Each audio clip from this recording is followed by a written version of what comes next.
36 जिल्हे, 36 बातम्या. News G9 Maharashtra. उत्तर तुमच्या प्रश्नांची.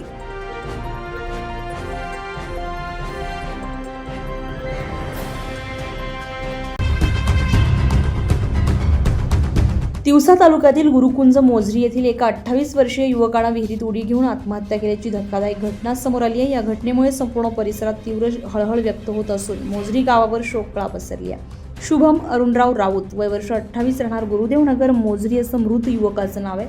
शुभम हा रोज मजुरी करून आपल्या कुटुंबाला हातभार लावत होता. तो अविवाहित असून त्याच्या पश्चात आई वडील आणि एक बहीण असा परिवार आहे.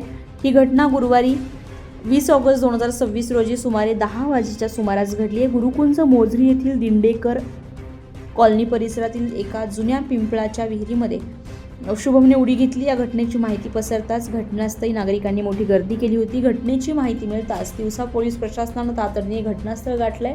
रात्रीची वेळ असल्यानं शोधकार्यामध्ये अडचणी येत होत्या. त्यानंतर शुक्रवारी 21 ऑगस्ट 2026 रोजी सकाळी 9 वाजेच्या दरम्यान अमरावती येथील बचाव शोध मोहीम पथकाला पाचारण करण्यात आलंय. विहिरीतील पाणी खोल असल्यानं अथक प्रयत्नांनंतर शुभमचा मृतदेह बाहेर काढण्यात यश आलंय. पोलिसांनी मृतदेह ताब्यात घेऊन उत्तरीय तपासणीसाठी तिवसा उपजिल्हा रुग्णालयात पाठवलाय. शुभमच्या आत्महत्येचं नेमकं कारण अद्याप स्पष्ट होऊ शकलं नाहीये. या दुर्दैवी घटनेमुळे राऊत कुटुंबावर दुःखाचा डोंगर कोसळलाय. या प्रकरणाचा पुढील तपास तिवसा पोलीस प्रशासन करत आहे.